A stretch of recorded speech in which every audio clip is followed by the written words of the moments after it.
Hello everyone, Silently here and welcome back to another Bedrock Edition tutorial. Today I'll be showing you how to build a very simple and honestly the most adorable piston door you have ever seen in Minecraft. This is a zombie pigman, zombified piglin, Silentwisperer piston door, and I'm really quite happy with how this thing has turned out. Not only does it have a plus 30 cuteness factor to any build you add it to, it is also a very simple build, and it's a really quick piston door as well. As you can see, it's got a really nice and quick opening and closing sequence, and I think you'll really enjoy this in your world. So this is perfect for hiding all of your valuables behind and building a vault behind. That way you can just bathe in your riches, and of course you can have some guards back here enjoying some snacks and guarding all of your riches.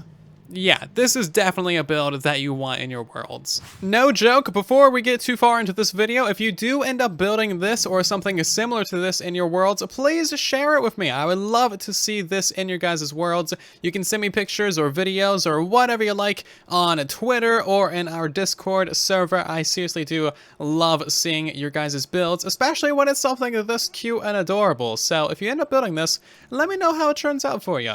So let's check out this door in detail, shall we? As you can see, it's really not got much going on. We have a little bit of a placeholder wall right here. This is where your standard wall would go when you're trying to hide the redstone for the door. The door's redstone, for the most part, is one wide, except where we have to retract the legs and the hips of the build. That way you can walk through a lot easier. Of course, you can have a Piggo on both sides, which is very cute and very adorable. And this is how I would recommend building the door, because the redstone is so much simpler, and it's actually a lot faster than a one-sided Piggo door. I'll explain that more in a moment, but if we flick the lever, you can see that it opens up really quickly. It's like a super speedy piston door. Of course, if you walk through here, it is seamless. All the hips and all the legs get retracted into the floor. Once you're done walking through it, it closes up. All the hips and all the legs and all the torsos go back to where they should be. It's really quite nice. And here's what the base model of the door looks like with none of the walls in place. As you can see, it's not the most compact thing in the world. However, it's not really complicated either. The most complicated thing is the double piston extender that we're using in the middle of the door, and as you can see, that just puts the central block in place. Now, you're not going to be seeing this piston arm, because right here is where the hips of the Piggo is going to go, and then of course we got the legs in this area like so. So pretty simple, pretty straightforward little dude. Originally, I was using a 2x1 hipster door in the middle. That way, if you only have a Piggo on one side, you won't see that piston arm on the other side. As you can see, the redstone is way more complicated, and this door is actually a lot slower as well. If we go ahead and demonstrate that, yeah, that is like 2 to 3 to 5 million times slower, and it's even slower on the closing sequence as well. Now, the redstone is quite the mess for the 2x1 hipster. It does work, don't get me wrong. It is nice and clean if you're only doing a one-sided Piggo door, but I mean, come on, you really can't beat the double piston extender. This is so simple, and it's so quick as well. So yeah, you're gonna be building a two-sided Piggo door.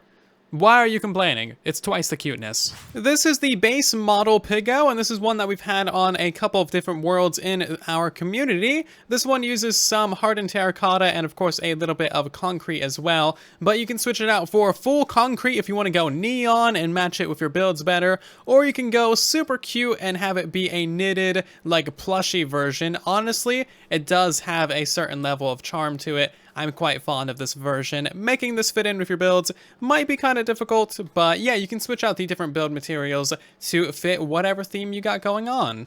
And let's hop into the tutorial, shall we? There's going to be a materials list down in the description of this video for your convenience, so if you read that, you'll know all the materials that you need to build this Piggo piston door. You're going to need yourself a 10 wide by 7 long area. This is going to be 7 blocks above the ground and 2 blocks below the ground as well. And for this tutorial, I'm assuming that you're building a Piggo on both sides of your door. So let's check out our build area real quick. As you can see, we got 2 blocks below the ground level for our redstone. This right here is going to be the ground level, and then this right here of marker blocks is where the actual piston door is going to be going. So this is going to be like, you know, where all of your pistons are going in, and these are where your wall blocks are going to be once the door is actually closed. So really, that's the most important thing. If you go ahead and mark this out in your worlds, then the door will be all lined up. We're gonna get started with this build by placing in all of our pistons. So go right down underneath the middle block of your door, place 2 sticky pistons facing upwards right there.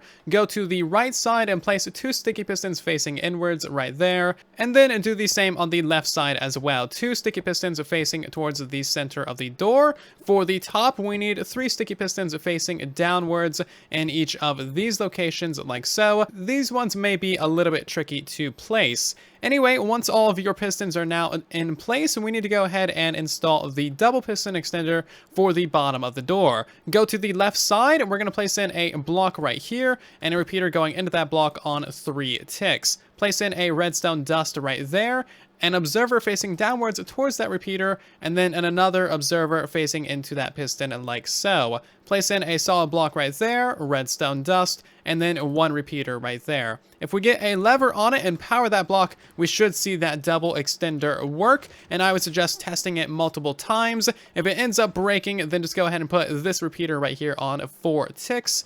And otherwise, it should be really reliable, but you know what? Things like to break on laggy worlds like realms, so I'm making sure you're covered. Anyway, we now want to go ahead and place in a solid block right there. Get yourself a piece of glass and place that right there at that height. Go ahead and get another solid block right there, 1 right there, and 1 right there, and cover all of this in redstone dust, just like so. You can place 1 redstone dust right there, or you can switch that out for a solid block and help cheapen the build. We're now going to go ahead and flick the lever again, and that should be the majority of your piston door close. And now we need to install all the redstone for the legs of the build, so go ahead and place 3 pieces of redstone dust coming right out of that block. That should get powered when you flick the lever. Go ahead and place 2 blocks right here, redstone dust on top of those, a block of redstone dust right there, 2 blocks, and then a block up like so. A little bit weird and strange, but trust me, it'll all make sense once we place in our 7 pistons facing upwards in all of these locations just like so. If we flick the lever, all of those should get flicked upwards, of course, except that we need 1 block and 1 piece of redstone dust right there. And as you can see, all of those are now powered. So we need to do the exact same thing on the other side as well for the legs of the second Piggo. So place in yourself 3 pieces of redstone dust, a block there with pieces of redstone dust, redstone, 2 blocks, and then a block up like so. Place in yourself 3 pistons, another piston, and then the other 3 pistons right there. Don't forget your redstone dust on those 2 blocks, and of course your block over here with redstone dust on it. So many blocks, so many redstone. Anyway, flick the lever and we should see all 14 of those pistons push directly upwards. And now for the final bits of redstone, we're going to go ahead and place a redstone torch right here off the side of that block, a block above it, and to the side of it, redstone dust right there, another block up, redstone torch right there, and then 1 final block right above that redstone torch. And that should be all of the pistons of our door powered. And as you can see, everything is now powered and extended. All we need to do is actually decorate this thing and make it look nice. So really, you can build your Piggo out of whatever materials you like: wool, concrete, glazed terracotta, which would look really bad. Let me just please don't build him out of glazed terracotta, please. For the sake of all that's good, don't build it out of glazed terracotta. I will be using terracottas. Whatever you build, you will need to use the same colors as I am. So go ahead and place yourself some black blocks right here in the hip area. And then you want yourself some green, green, red, red. And then for the other side, you want black in the hip areas, and red for the feet, and green in the knee area. And now we're going to go ahead and switch out the bottom blocks. So you want red, red, green, and then red, red, green, red, red, green, red, right here, white, and then green for the bottom one. And now that we've closed the door, as you can see, we got ourselves the torso, hips, knees, and feet of the adorable Piggo. And now it's time to finish off the Piggo. You want to go ahead and place out 3 red blocks for the left arm and 3 red blocks for the right arm as well. For the left arm, place an oak fence underneath that hand there, and then 4 gold blocks going upwards, or just yellow blocks if you are poor. And now we need to install the head. So place in yourself 2 green blocks right there, and then a white block. So place in 3 red blocks in these locations, and then 2 green blocks, black blocks for the eyes with little buttons on them, and then green, white, and red. Now, you don't need to place blocks in these areas because this is where your actual wall is going to be for hiding all of your redstone and for whatever build you're actually putting here. However, if you're truly a dedicated fan, you'll put a netherite block in the brain where no one will ever see it. And of course, you need to build another Piggo on the other side as well. It is the exact same build process, except the torso is going to be, you know, reversed because they share a torso. Anyway, we're going to go ahead and open up the door, of course, and now you need to fill in some floor blocks right above those two pieces of redstone, and that's basically all there is to it. Your door is now completely done. Hopefully you enjoy this in your worlds. I really enjoyed creating this tutorial. Honestly, on its own, it's a pretty decent little piston door, but then you add the cuteness factor of Le Piggo the second, and honestly, it's just plus 10,000 points to the cuteness of any build, and honestly, your entire world. You build this in your world, the value of your world skyrockets instantly, like basically just instant stocks. Anyway, if you have any questions, comments, or concerns about today's Bedrock Edition tutorial, then of course, please do let me know in the comment section down below. I'm always trying to help you guys out as best as I possibly can. If you did enjoy this video and you want to see a lot more of them like this in the future, then of course, make sure to subscribe. I'm assuming you're already subscribed if you're watching this video, but you know what? Make sure. YouTube is weird. Anyway, thank you so much for watching. I'll see you down in the comment section and in the next one. And then there was silence.